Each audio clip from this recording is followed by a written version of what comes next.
சென்னை எழிலகத்தில் அமைச்சர் KKSSR ராமச்சந்திரன் செய்தியாளர்களை சந்திக்கிறார். பார்க்கலாம். அவர்களுக்கு அழைத்து வருவதற்கு வேண்டிய வேலைகளை செய்கிறோம். இன்றைக்கு காலையில் ஏர்போர்ட் அங்கே கொஞ்சம் கிளியராக இருக்குது. ஃப்ளைட்டு கிளம்பி திருப்பி இருக்குது. நம்முடைய இங்கே கிளைமேட் சரியில்லை இருக்காங்க. அநேகமாக இன்றைக்கு இலங்கையில் இருக்கிற நம்முடைய ஆட்கள் இன்றைக்கு தமிழ்நாட்டுக்கு வரக்கூடிய வாய்ப்பு இன்றைக்கு இருக்கும் என்று நாம் எதிர்பார்ப்போம். இங்கே வானிலை சரியாக இல்லாத காரணத்தால் தான் விமானங்கள் புறப்பட முடியாமல் அங்கேயும் இருக்கிறது இங்கேயும் இருக்கிறது. ஆகவே அவர்கள் பாதுகாப்பாக இருக்கிறார்கள். இன்னைக்கு 3 பேர் இறந்திருக்காங்க. 3 பேர் எப்படி இறந்திருக்காங்கன்னா,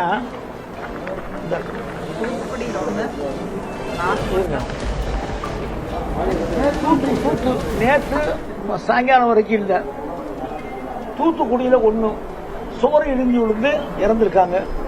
அதே மாதிரி தஞ்சாவூர்ல சுவர் இடிஞ்சு விழுந்து இறந்திருக்காங்க. மயிலாடுதுறையில் ஒரு 20 வயசு பையன் மின்சாரம் தாக்கி இறந்திருக்காரு. மொத்தம் 3 பேர் உயிரிழப்பு நேற்று மாலைக்கு மேலே நடந்திருக்கிறது. கால்நடை இறப்பு மொத்தம் 149. குடிசைகள் வீடுகள் சேதம் 234. நம்மிடம் SDRF NDRF என்று சொல்லி ஏற்கனவே 28 குழுக்கள் இருந்தது. இப்பொழுது 10 குழுக்கள் வந்திருக்கிறது. அவர்கள் தனியாக விமானத்தில் வந்திருக்கிறார்கள். அவர்களுக்கு சேர்த்து 38 பேர் நம்ம கைவசம் தயாராக இருக்கிறார்கள். எந்த பகுதிக்கு அவசியம் என்று தெரிகிறதோ அந்த பகுதிக்கு அனுப்புவதற்கும் தயாராக இருக்கிறோம்.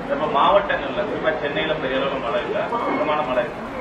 நாகப்பட்டினமா இருக்கட்டும், கடலூர், மயிலாடுதுறை, இந்த மாவட்டங்கள்ல இப்ப ஏதாவது இனிஷியேட் பண்ணி நம்ம சொல்லியிருக்கோமா? எப்படியா நிலையம் இப்ப இந்த புயல் அந்த இடத்துல இல்லை, கொஞ்சம் கொஞ்சமா நவுந்துட்டே வர்றதுனால இப்ப அந்த எந்த பகுதியில மழை பெஞ்சிருக்கும், மாவட்டம் பூரா மழை பெய்யல, ஒரு குறிப்பிட்ட இடத்துல மழை பெய்யுது.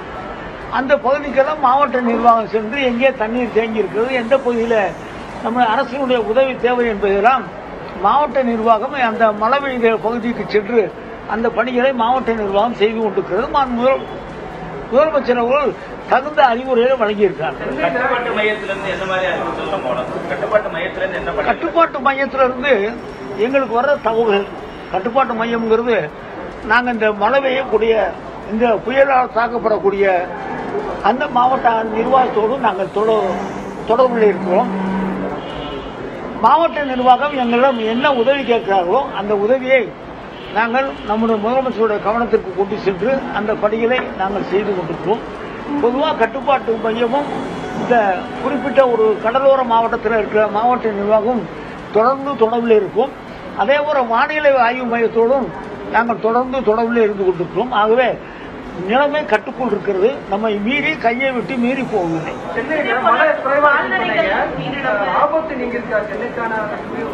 மதியம் 1:30 மணி அளவில் இந்த புயலினுடைய தாக்கம் எப்படி இருக்கும், புயல் வேகமாக இருக்குமா வலுவிழக்குமா என்பதையெல்லாம் மதியம் சொல்வதாக வானிலை மையம் சொல்லியிருக்கிறார்கள். அவர்களுடைய சொல்லு அல்லது அறிவிப்புக்கு பின்னால அதனுடைய நிலையை சீர்தூக்கி பார்த்து தகுந்த நடவடிக்கை எடுக்கப்படும். 20,000 ஹெக்டேர் தஞ்சாவூர் மாவட்டங்கள்ல 56,000,